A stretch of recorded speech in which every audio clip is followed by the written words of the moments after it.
There is a profound shift that happens in a man's life, a quiet turning of a page that often goes unnoticed by the world.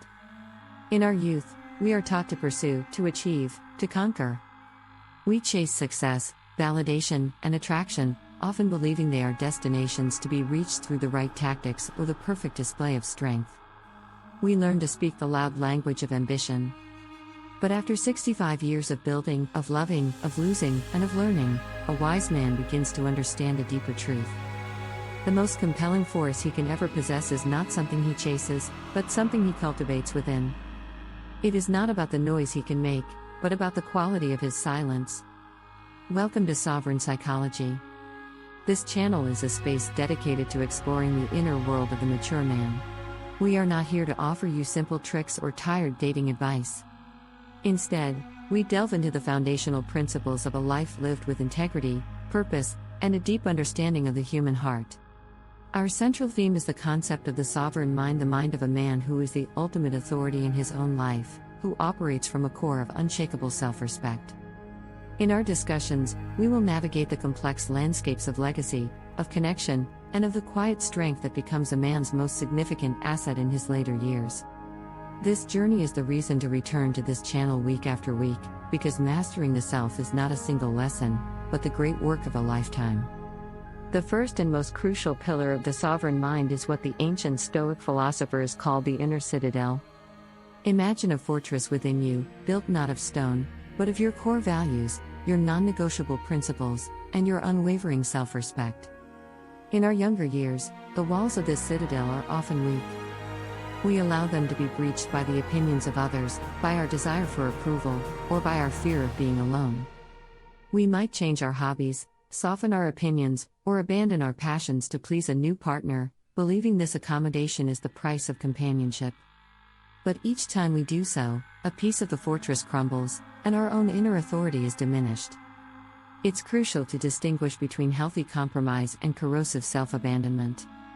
Compromise is agreeing on which movie to watch, self-abandonment is pretending you don't love movies anymore. This erosion of the self rarely happens in a single, dramatic moment.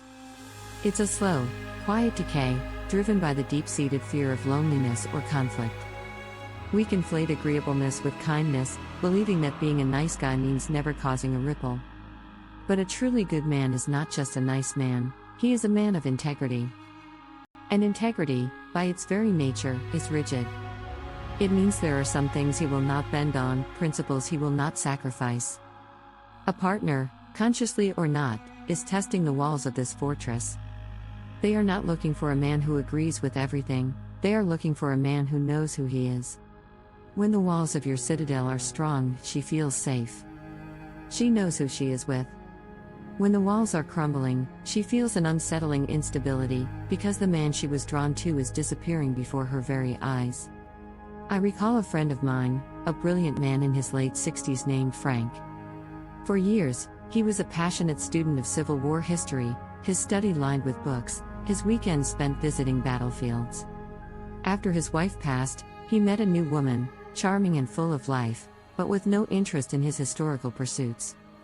Slowly, almost imperceptibly, Frank began to change. The books were moved to the basement, the weekend trips ceased. He adopted her interests, her friends, her way of life. He did it out of a deep desire for connection, but in the process, the fire in his own eyes began to dim. His partner, though she may have enjoyed his agreeableness at first, eventually confessed that she felt something was missing. What was missing was him. She had fallen for a man with a passion, a man with his own world, and now he had abandoned it. A man with a strong inner citadel invites a woman into his world, he does not demolish it to move into hers. This isn't about being stubborn or selfish. It is about understanding that your wholeness is the greatest gift you can offer in any relationship. Flowing directly from the inner citadel is the second pillar, the gravity of purpose. In the first half of a man's life, purpose is often defined by his career. It is his title, his income, his climb up the corporate ladder. But what happens when that external structure falls away? What guides a man after retirement? This is a question that society rarely asks, but it is one that a sovereign mind must answer for himself. A mature man's purpose is not his job, it is his North Star. It may be his role as a mentor to his grandchildren, the mastery of a craft in his workshop, his service to his community, or the pursuit of a lifelong intellectual passion. It is the answer to the question, why do I get up in the morning?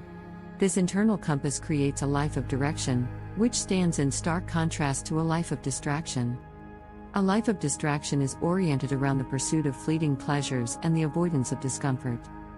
It is dependent on external validation, entertainment, and the next shiny object. A life of purpose, however, finds its meaning in contribution, growth, and the steady pursuit of a meaningful goal. This creates a durable, internal source of validation. The man of purpose is not immune to life's hardships, but he has a reason to endure them.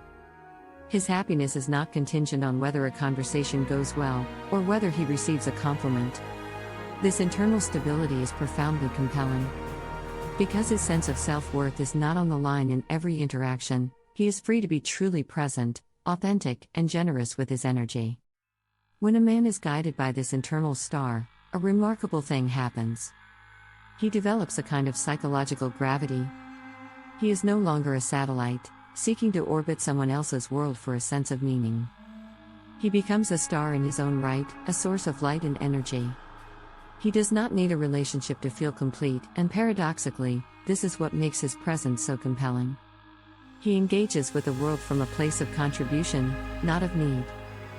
Think of the difference between a conversation with a man who is trying to impress you versus one who is simply sharing his passion.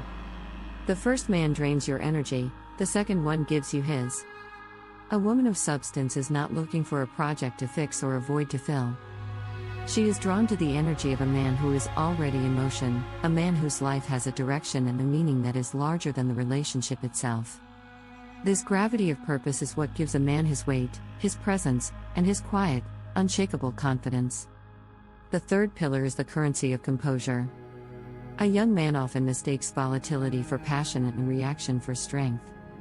He raises his voice to make a point, he rushes to solve problems to prove his worth. But a mature man, a sovereign man, understands that true strength lies not in the storm, but in being the oak that stands unshaken within it. Emotional composure is perhaps the rarest and most valuable currency in the modern world, and it is the bedrock of deep, trusting intimacy. This is most evident in how a man navigates a partner's emotional distress. This ability to remain calm is not an inborn trait, it is a skill, a psychological muscle built over a lifetime of weathering storms. Neurologically, when a person is in a state of fear or panic, their nervous system becomes dysregulated. The gift of a composed partner is the power of co-regulation. Your calm, steady presence acts as a neurological anchor for her. Your regulated nervous system non-verbally communicates to hers that the environment is safe, allowing her to return to a state of balance more quickly. This is the opposite of being detached or uncaring. It is the deepest form of empathy, not just feeling for her, but being strong enough to feel with her without losing yourself. This creates a profound sense of psychological safety, which is the absolute prerequisite for true vulnerability. A woman cannot be truly open and intimate if she fears her emotions will overwhelm or break her partner. I once observed a couple, married for over 40 years, as they learned of a serious financial setback. Her immediate reaction was fear, her voice trembling as she listed all the potential catastrophes. The younger version of her husband might have reacted in one of two ways, either by panicking with her, amplifying the chaos, or by immediately dismissing her fears with logical but unfeeling solutions like, "Don't worry, I'll fix it." Both reactions would have invalidated her feelings. Instead, this wise man did something remarkable. He simply sat with her in the storm. He didn't offer solutions. He didn't tell her she was overreacting.